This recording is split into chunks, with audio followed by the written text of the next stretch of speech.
Buenos días, bienvenidos a Diálogo Social Puerto Rico. Yo soy la licenciada Ivonne Lozada, fundadora de Diálogo Social. Vamos a estar discutiendo una serie de temas en la eventualidad sobre políticas públicas sociales y vamos a estar comenzando hoy con un tema que ha estado muy candente en la semana, en estas pasadas semanas, y es el caso de la joven Eliani Bello Gelabert. Y muy triste para nosotros.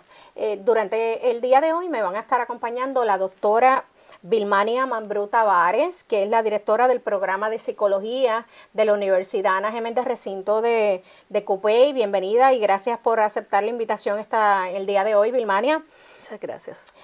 También está con nosotros la licenciada Mariana Iriarte, es abogada y profesora en la Universidad de Puerto Rico. Bienvenida, Mariana. Gracias por la invitación, Ivonne.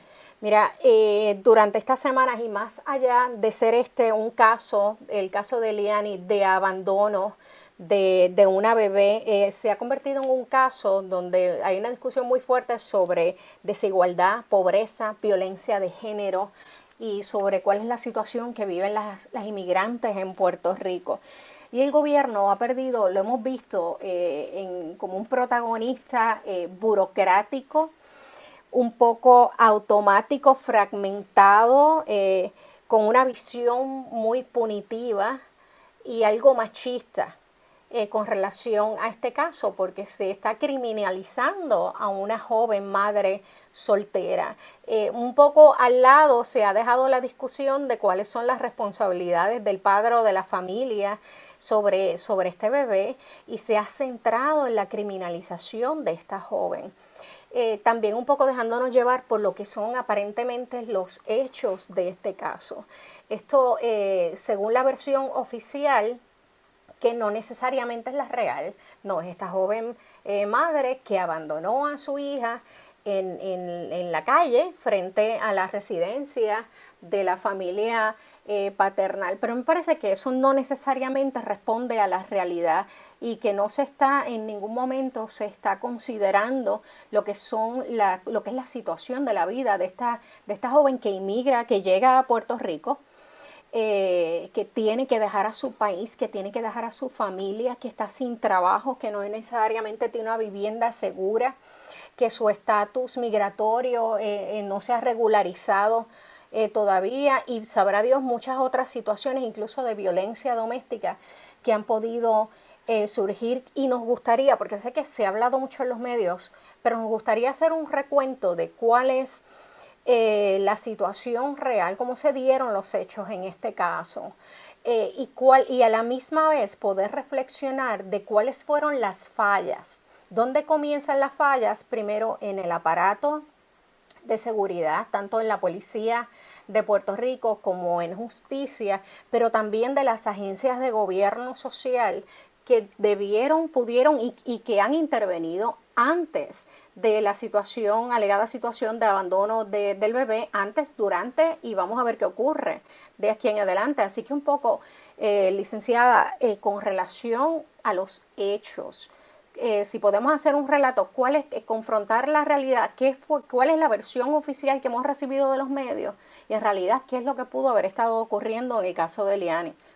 Sí, bueno, básicamente los medios, ¿verdad? A partir de la versión que da la policía, reseñan esta joven madre que alegadamente pues abandona a su hija porque no la puede, no la quiere tener. Y eso fue lo primero, ¿verdad? Que nos enteramos, y de nuevo, a base de la versión que da la policía. Que es curioso, ¿verdad? Porque a Eliani la arrestan ahí mismo y enseguida llega la prensa. Así que no llegó el departamento de la familia, pero la prensa pues sí llegó rápido. Básicamente, ¿verdad? O sea, para no entrar en los detalles del caso, porque aunque el caso criminal ya está resuelto, pues aquí pues quedan otras aristas, ¿verdad?, que atender, específicamente el caso que ella tiene de custodia de su bebé, como así también pues la parte de violencia doméstica. Pero Eliani básicamente lo que estaba buscando era la ayuda del padre de la niña, porque pues la niña se sentía enferma, así que va a pedirle ayuda al padre de la niña.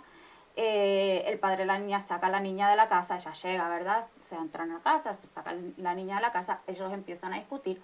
La niña está bajo la supervisión de la abuela paterna, hasta que la abuela paterna pues decide irse, y entonces pues Eliani, como se veía desamparada, pues decide llamar a la policía. Pero esto ocurre la misma noche. Todo ocurre en la misma noche. Estos son que no fue previo un día, fue esa misma noche. No, esto fue todo la misma noche. Y que de hecho esa información no trascendió a la prensa. La primera información es una joven de 22 años que abandona a su bebé. Porque nuevamente dependemos de la versión de la policía. La prensa, pues, ¿verdad? Habla de lo que la policía le relata, y no es hasta el lunes que empezamos a conocer cuáles son las circunstancias de vida de Eliani, ¿verdad? Así que la policía llega y la arresta inmediatamente, ¿verdad? Toma custodia de la niña y arrestan y empiezan el proceso criminal de Eliani. Así que básicamente eso es lo que sucede esa noche. No se llama al departamento de la familia para atender el asunto, ¿verdad? Que no se llama al departamento de la familia. Se lo llama luego, pero en el evento lo que proceden a hacer es arrestarla. Ella estaba pidiendo que la llamaran al departamento de la familia porque estaba tratando de encontrar a su trabajadora social para pedir asistencia. Que de hecho algo sí que trasciende a la prensa. ¿Quién llama a la policía cuando llega la policía? ¿Llega por la llamada de quién? De Eliani. De Eliani. Exacto. Eliani llama a la policía. Eliani llama a la policía. Porque ella instintivamente, ¿verdad?, entendía que aquí hay una corresponsabilidad, que es justamente de lo que habla la ley 246, o sea, la corresponsabilidad de los padres y las madres en tanto a la crianza y a la manutención de sus hijos. Así que ella estaba pidiendo asistencia. De hecho, Eliani no tiene familia en Puerto Rico. Así que la única familia que tiene esa bebé, que tiene 3 meses, es su familia paterna, fuera de su mamá, ¿no? O sea, ¿qué es lo que cualquier madre razonable haría? Es ir a pedir asistencia a la familia. Antes de que sigas, un poco intervenir, Vilmania. Una joven de 22 años, y tengo que presumir que probablemente tenía 21 cuando quedó embarazada. Tiene 21 ahora. ¿Tiene 21? Pues mira, a lo mejor tenía 20 o 21 años cuando queda embarazada, sola en Puerto Rico. Su familia está en República Dominicana, sin hogar, que está a punto de que la saquen de la casa por falta de pago. No sé si tenía trabajo y lo tuvo que dejar porque estaban en avanzado estado de embarazo. Es una situación bien triste, entonces no se ve, me preocupa porque a la hora de la policía establecer cuáles son los criterios para intervenir, son unos criterios pues muy mecánicos que casi es un checklist. Y no se ve la situación humana que está viviendo una niña, porque es una niña, no es una mujer ya crecida, es una niña, sola, sin su familia. Entonces, si hubo una intervención previa a esta situación, que no sé, desconozco, y no sé si tú tienes información, con el caso particular de ella, antes de aparecer en escena la bebé, ¿tú crees, o sea, dónde se falló? ¿Cuáles son? Claro, hay una situación, un agravante que es inmigrante, y eso afecta la posibilidad de que ella pueda recibir unos servicios como un ciudadano. Pero ¿dónde piensas tú que pudo haber fallado el aparato, en este caso de las agencias de asistencia social? Yo creo que, gracias Ivonne por la invitación, yo pienso que para empezar fallamos todos. Esta joven llega a Puerto Rico con mucha esperanza, igual que llegan muchos inmigrantes, y todos los inmigrantes que salen de su país por las razones que sean, ¿verdad? Muchas salen por pobreza, salen porque ven otro mundo de oportunidades que posiblemente su país piensan que jamás lo lograrán.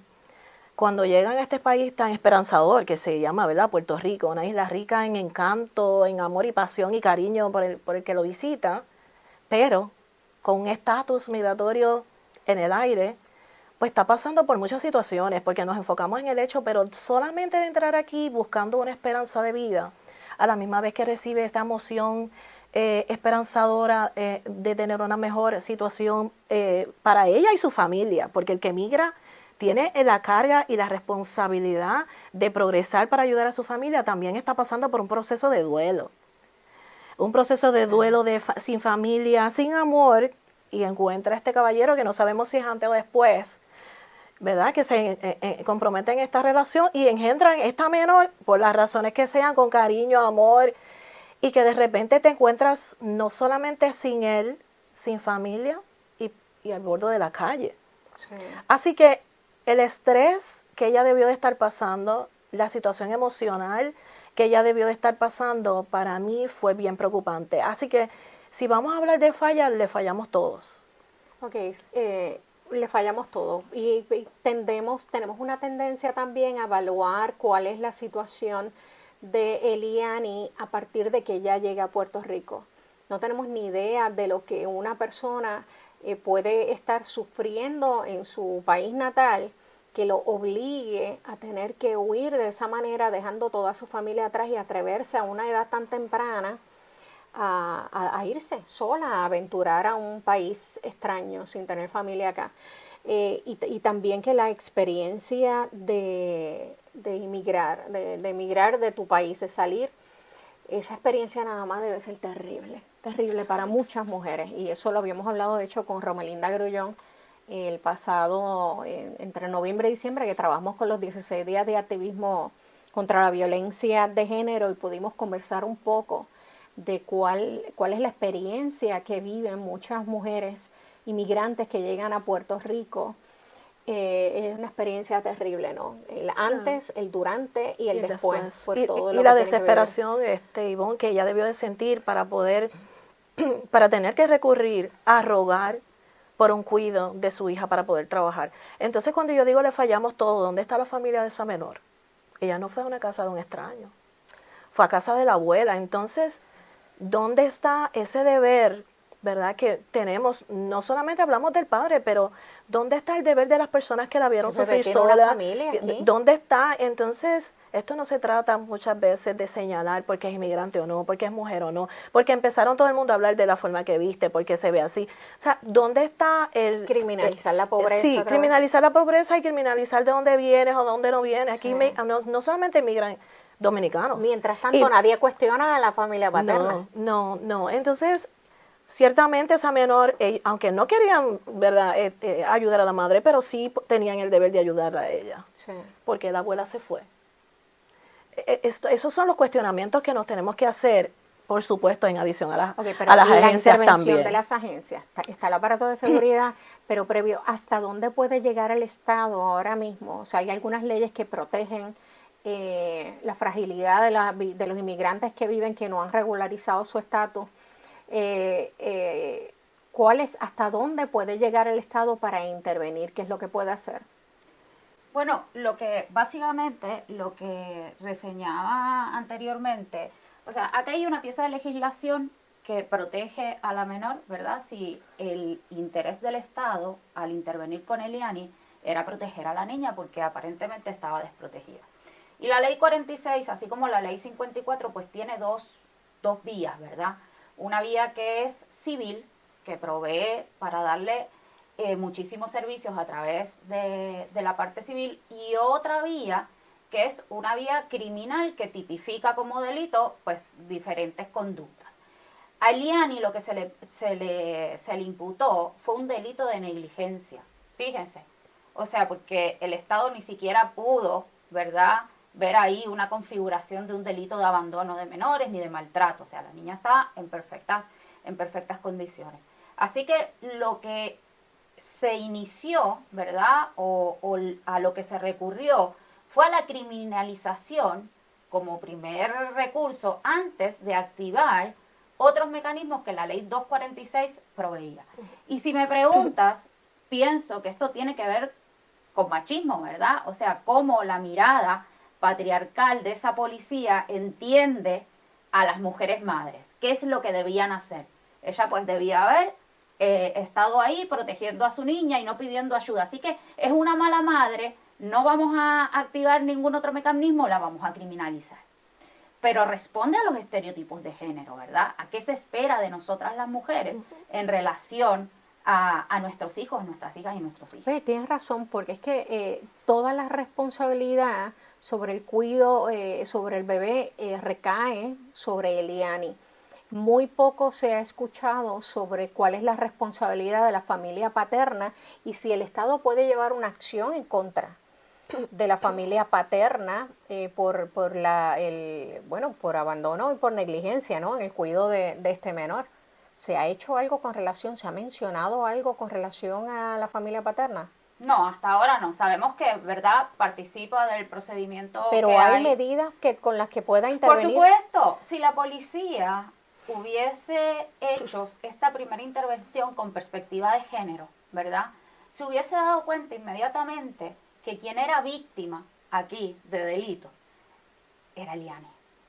Pero como no sé si es que no están adiestrados o que ¿verdad?, o que se niegan a mirar esto de manera amplia, recurrieron a la criminalización. Así que una vez que tú entras al sistema criminal, pues no hay, ¿verdad?, como que no hay salida, es la más fácil, vamos a criminalizar. Pero si realmente se hubiese indagado qué era lo que estaba pasando aquí, pues hubiesen advenido en conocimiento de que Eliani esa noche fue agredida y ella lo manifestó y no lo atendieron. Hubiesen advenido en conocimiento que Eliani tenía una orden de desahucio en su espalda, que tenía una orden de protección vigente, ¿verdad? Y le hubiesen provisto la asistencia que ella necesitaba. No lo hicieron, la criminalizaron. Pero entonces esa visión del departamento, del aparato de justicia, tanto la policía de seguridad pública y de justicia, que no entienden cuál es su rol, aunque yo creo que esto ha sido así por mucho tiempo y han asimilado pues que el rol del aparato es punitivo. Es punitivo, ok, vemos, esta es la situación, estos son los hechos, cuál es la infracción, cuál es el delito que se ha cometido.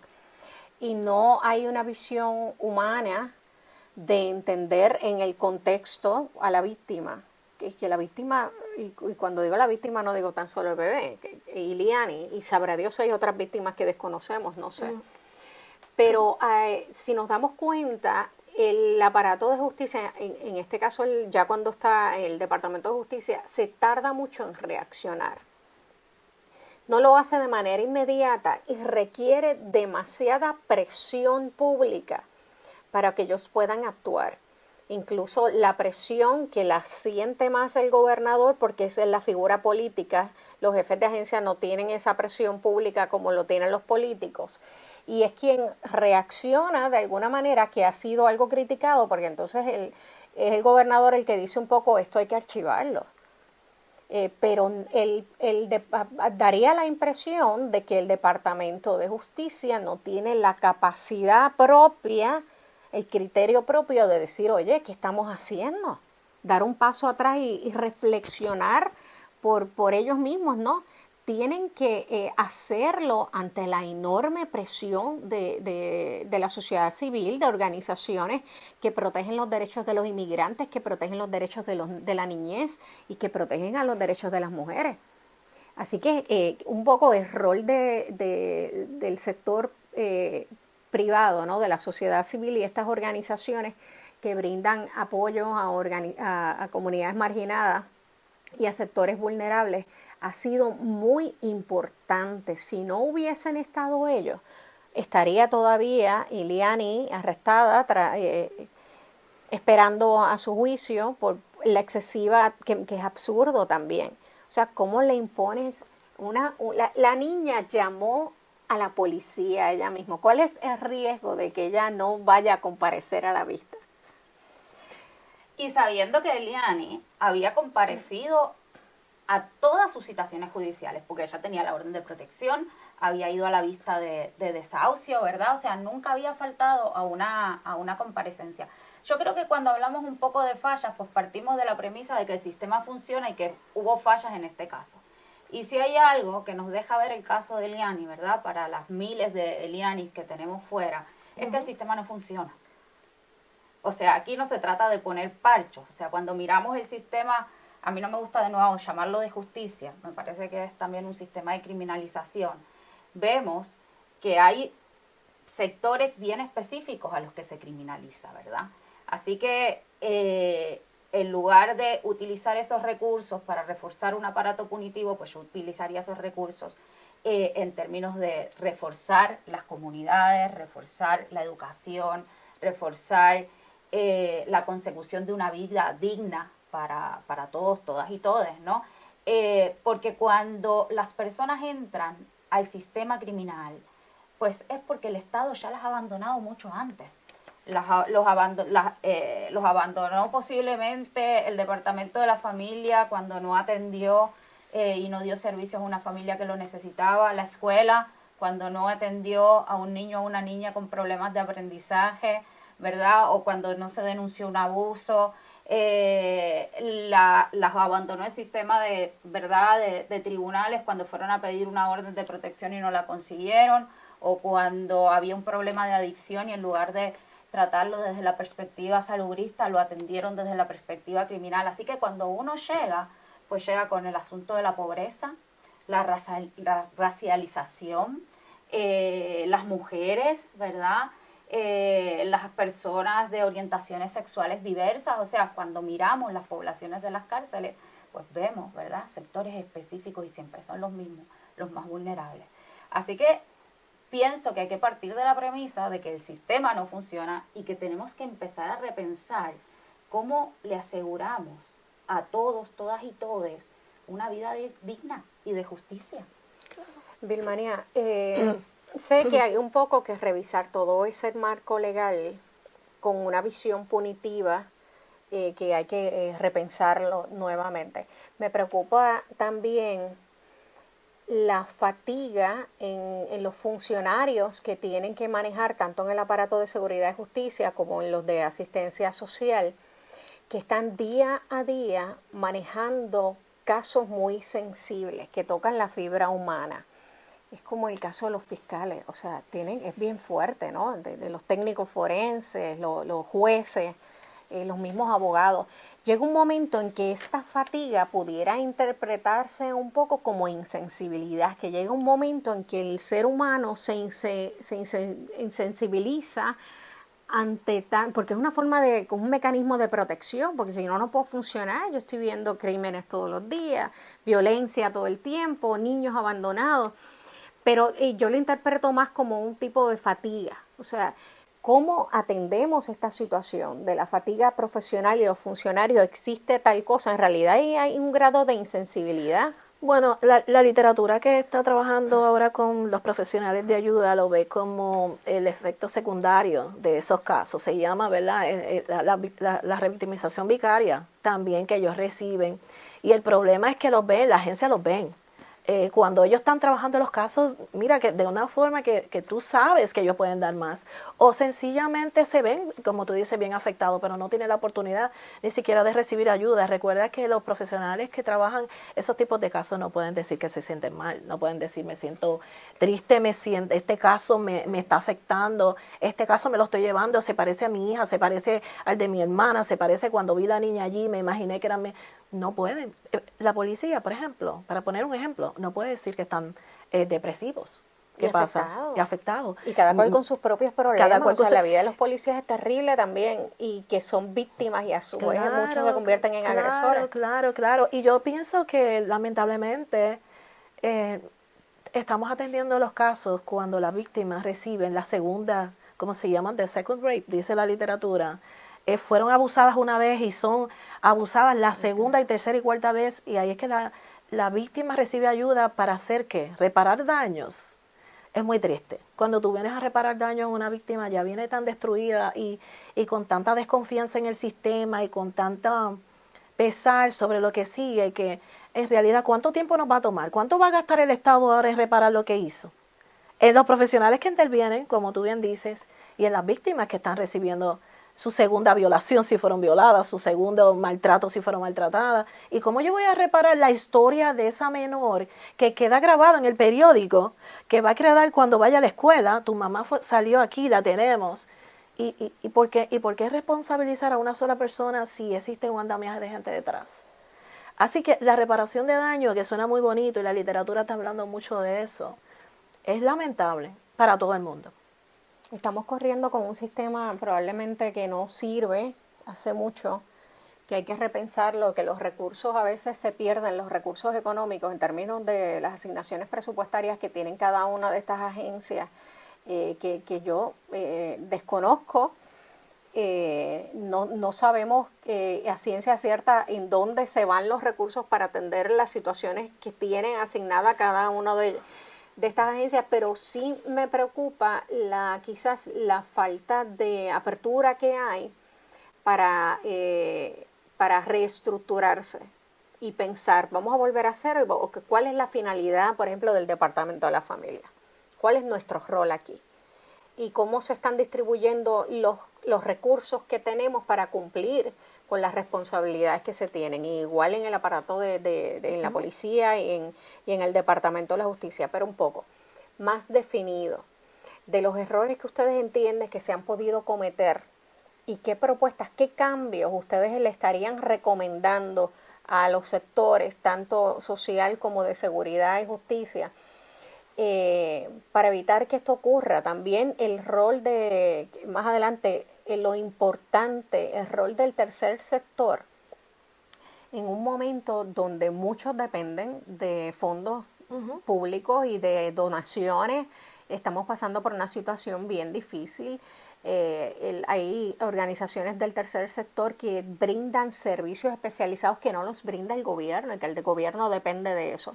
Pero sabemos también que ha habido muchos recortes, así que ellos tampoco están en una situación, tendrán las destrezas, pero están muy pillados económicamente. Pero con relación a las recomendaciones, que ustedes entienden, hay unos errores y unas recomendaciones específicas, unos giros que se deben dar en cada una de las áreas.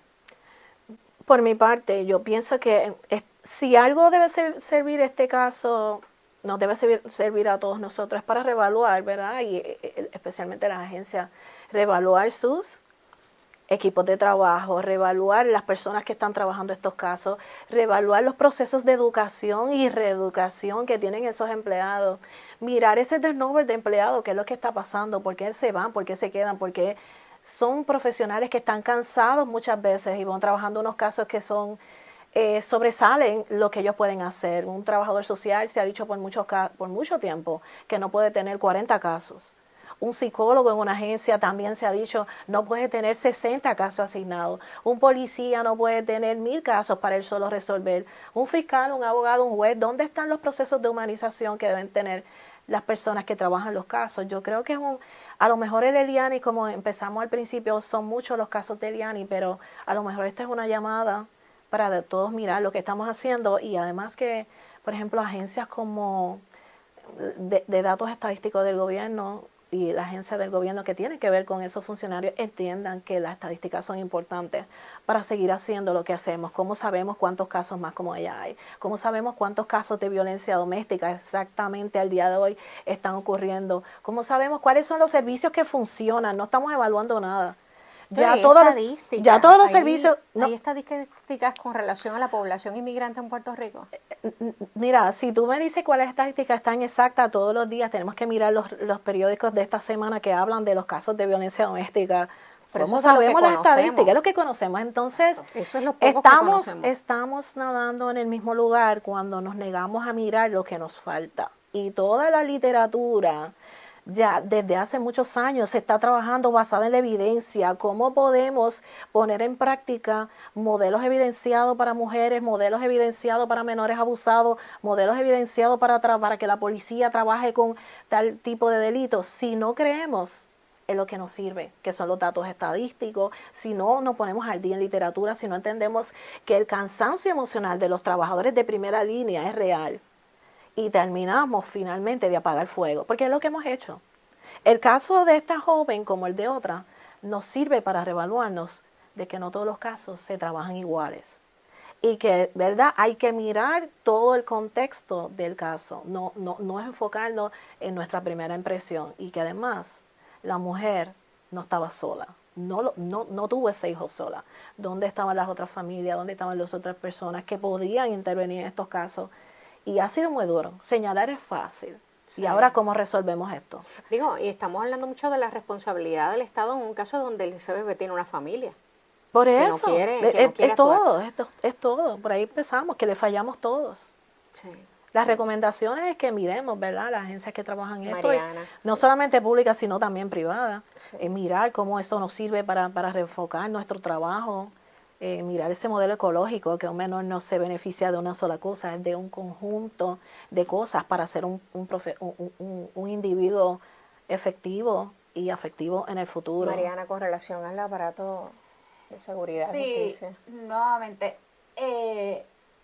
a mí no me gusta enfocarme en el asunto individual, ¿verdad? O sea, porque adjudicar culpas individuales a esta fiscal o a fulano de tal, pues reduce la problemática que tenemos, que es una problemática estructural. Pienso que hay que redirigir los recursos aquí. O sea, las agencias es un asunto también de recursos, ¿verdad? ¿Dónde estamos poniendo nuestros recursos? ¿A qué le estamos apostando? Y bueno, o sea, elegir apostar diferente, porque lo que hemos hecho toda la vida, pues no nos ha funcionado. Así que vamos a apostar a otra cosa, vamos a apostar en los casos específicos de violencia de género, por ejemplo, maltrato de menores, pues vamos a apostar, ¿verdad?, a la educación con perspectiva de género. Vamos a apostar a proveerle recursos a las familias en los estadios más tempranos. Vamos a apostar a fortalecer la educación pública, no a debilitarla, como hemos visto, ¿verdad? O sea, cada vez cerramos más escuelas, porque si no apostamos a eso y apostamos a lo punitivo, pues vamos a meter presos a todos los agresores, a todos los maltratantes, y aún así vamos a tener agresión, vamos a tener violencia y vamos a tener maltrato. Así que es hacer las cosas de manera diferente. En el caso de Liani específicamente, del Departamento de Justicia la había procesado anteriormente, ¿verdad? Y le habían impuesto cargos de violencia doméstica donde el testigo, ella era la acusada, y el testigo era el papá de la nena. Y ese caso, pues, no procedió en vista preliminar. O sea, y fue la misma fiscal que radicó. Y lo traigo, o sea, que le radicó ahora, ¿verdad?, por abandono. Lo traigo justamente por la cuestión de recursos.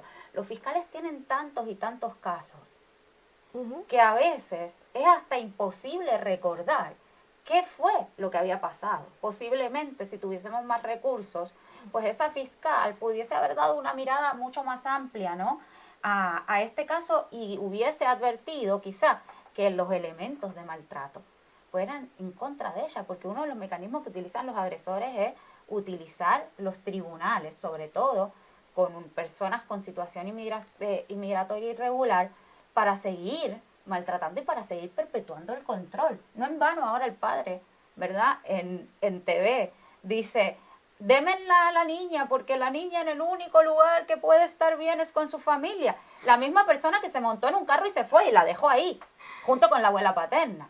¿Por qué es eso? Porque así se asegura el control. O sea, así se asegura el control sobre esa joven nuevamente. Así que, y puede perpetuar su patrón, ¿verdad?, de maltrato y poder y control. Así que esas cosas hay que mirarlas ampliamente, pero si no recibimos educación con perspectiva de género, no solamente en las escuelas, sino a nivel profesional, pues raramente lo vamos a poder ver. Sí, tienes razón, porque es a nivel, como dices, de las escuelas, a los jóvenes, pero también en cada uno de los profesionales, por ejemplo, esa educación a nivel de los que estudiamos Derecho, la profesionalización de la policía, ¿no?, de trabajar el aspecto humano y trabajar con comunidades marginadas y vulnerables, cómo manejarlo. En el caso, sí, de los trabajadores sociales, que es más, quizás está más integrado ahí, ¿no?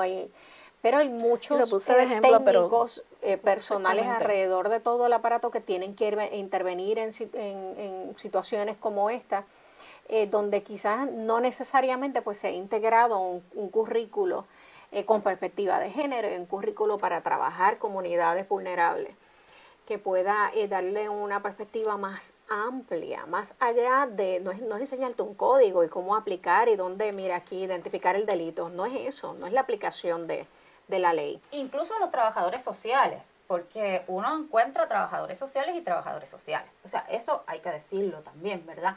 ¿Por qué? No porque la persona sea inherentemente mala, es porque la persona en su profesión trae sus prejuicios, trae sus estereotipos, trae esa educación social, ¿verdad?, ese proceso de socialización que si no empezamos a romper los mitos sobre la pobreza, los mitos sobre el género, ¿verdad? Los mitos sobre la orientación sexual, o sea, muchísimos estereotipos y prejuicios que cargamos, si no los empezamos a romper, pues eso incide en nuestro acercamiento a resolver una problemática. Por eso es que es importante una educación integral, pero a todos los niveles. La educación jurídica es terrible. O sea, yo escuchaba cosas en las escuelas en la escuela de Derecho, que uno, o sea, me quedaba perpleja, y muchas veces las mujeres ni se atreven a retar, ¿verdad? Porque te están enseñando que para tú ser exitoso, pues tienes que ser eso que tú ves ahí. Entonces, pues es fundamental, o sea, romper los mitos sobre la raza. O sea, aquí no estamos hablando de cualquier persona. Aquí no podemos decir que todas somos Eliani. No, Eliani es una mujer pobre, inmigrante, con una situación inmigratoria irregular, ¿verdad? Racializada. O sea, vamos, o sea, aquí hay muchísimas opresiones que convergen en ese cuerpo tan diminuto que una ve. Yo no sé, desconozco sobre cuál es el marco jurídico que protege o qué leyes protegen ahora mismo a la comunidad inmigrante, sobre todo a las mujeres inmigrantes que llegan a Puerto Rico.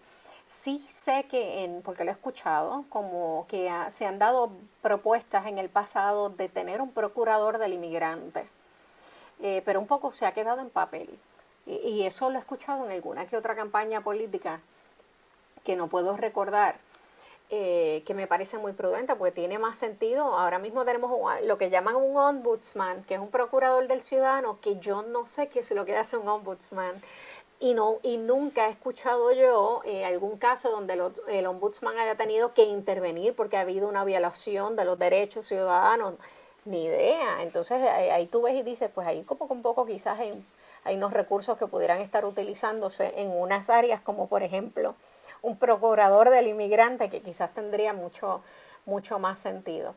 Pero desconozco, yo creo que sí queda mucho por hablar con relación a los derechos que pueden tener y que debemos concederle a los inmigrantes y las protecciones que debe tener la comunidad, y que hasta ahora, que no, como no lo está haciendo, no lo trabajo, no sé, no he escuchado nada, no sé si hay una oficina que proteja, defienda los derechos de los inmigrantes, pero lo que yo conozco es el sector de la sociedad civil, ¿no? Y organizaciones sin fines de lucro y comunitarias, que son las que han estado llevando ese trabajo, como por ejemplo el Centro de la Mujer Dominicana, que atiende mujeres inmigrantes y mujeres y familias inmigrantes, ¿no? No solamente dominicanas, que es importante aclarar. Y sí, lo que traes del procurador del inmigrante ya se ha propuesto. La semana pasada estuve leyendo en la prensa que se entiende que está bajo la atención del gobernador y que sí se lo han traído, y lo vi de personas que son vocales de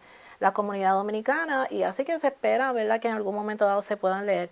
Y para ser justo tengo que decir, como lo dije anteriormente, que instituciones como las academias, las universidades están haciendo un trabajo enorme para educar a personas de la policía, porque yo misma he sido voluntaria muchos años con Ever de la Comisión de Derechos Civiles, hemos compartido, y así conozco de otros colegas que están haciendo trabajo, y si son llamados, nosotros siempre estamos ahí prestos para colaborar. Lo que estamos diciendo ahora es por qué reinventar la rueda. Sí. Si ya hay estudios que indican que funciona, que trabaja, si ya hay estudios que dicen que el síndrome de la quemazón existe entre los empleados públicos y privados, y que hay unas nuevas formas de intervención en muchos casos, y estamos hablando de la sensibilidad y atención que requieren estos casos, pues ¿por qué no hacerlo distinto? Y por qué, como también hemos mencionado aquí, darle una atención distinta al hombre que a la mujer, donde el delito lo puede ser cometido de cualquiera de las partes. Y más, en este caso, lo que nos preocupa era una niña que estaba desprovista de unas personas que estaban llamados a cuidarla. Así que sí que debe de quedar claro en esta grabación que todo lo que tú estás haciendo es maravilloso. Y tú sabes que has traído muchas personas de la academia y fuera de la academia, de todas las agencias, para colaborar, especialmente en el trabajo pasado que hiciste en noviembre. Pero este llamado y mi aportación aquí será a que sepa que todavía existe oportunidad de mejorar, que eso debe quedar claro. Bueno, un poco para redondear, recomendaciones que tengan, volvemos, hay mucho trabajo que está haciendo el tercer sector. Y que tiene que ser no tan solo reconocido, tiene que ser apoyado, porque cuentan con pocos recursos, no dan abasto. Me consta el sacrificio que está haciendo Romelinda Grullón en el Centro para la Mujer Dominicana, y con los pocos recursos que tienen que trabajar, y unas condiciones a veces, ¿no?, que tienen que estar protegiendo víctimas, y no es fácil, y emocionalmente no es fácil. El trabajo que ha hecho, que es extraordinario, y esto tiene que ser solo, no pretendemos resolver los problemas del país porque es difícil, pero tenemos que discutirlo, tenemos que hablarlo, y tenemos que juntarnos, aquellas personas que tenemos nuestras herramientas, compartirlas para promover políticas que puedan atender en este caso lo que es el problema de violencia de género, el problema de machismo en la estructura de gobierno del país y en la estructura jurídica del país, el marco jurídico, que no lo vemos porque estamos tan acostumbrados a vivir con ello. El problema de la violencia de la niñez, el problema de las inmigrantes en Puerto Rico y el problema de la pobreza. Esos son algunos de los temas que vamos a estar trabajando en este y en muchos programas futuros, y espero que ustedes nos puedan acompañar nuevamente. Gracias por estar aquí. Si quieren, si tienen algunas palabras finales, pero les agradezco mucho que nos hayan acompañado durante el día de hoy. Vilmania. Bueno, de mi parte siempre agradecida en colaborar contigo y con estos espacios que, más allá de dejarnos, yo creo, con angustia, nos dejan llenas de esperanza, porque estos espacios llegan a personas que posiblemente no tenían otra oportunidad de escuchar esto que estamos trabajando aquí. Así que de mi parte siempre agradecida, y siempre, ¿verdad?, que me invitas, y la universidad en los momentos que me coincidan con el trabajo me lo permitan, como sabes, ellos siempre van a estar allí para ser fuente de apoyo también en todo lo que necesiten. Te agradezco mucho que hayas venido. Gracias por la invitación, me uno a las palabras de Birmania. Me gustaría únicamente decir que ya de los sectores feministas habíamos propuesto que se creara una defensoría de los de derechos humanos, que quizás sería buenísimo retomar, ¿verdad? Sí. O sea, incluyendo la defensoría de las inmigrantes y los inmigrantes. Yo soy inmigrante también, así que sé de primera mano, ¿verdad?, qué es o por lo que pasamos. Y sobre todo le decía fuera a Birmania que en mi caso fue quizá un poco diferente porque yo soy blanca y el asunto racial aquí es fundamental. Yo soy inmigrante también. A mí se me abrieron unas puertas mientras trabajaba, que, ¿verdad?, que me dieron la mano y que no necesariamente están disponibles para las mujeres dominicanas, negras, pobres, ¿verdad?, que la única propuesta que le hacen muchas veces es que vayan a limpiarles las casas. Así que creo que hay que repensarnos en colectivo, qué es ¿verdad?, cómo es que vemos a nuestros hermanos inmigrantes, hermanas inmigrantes. Y nada, nuevamente agradecida, sabes que cuentas conmigo y ha sido claro, una experiencia sumamente. Bueno, yo les agradezco a las dos. Lo más importante, como dije, es que hay que dialogar.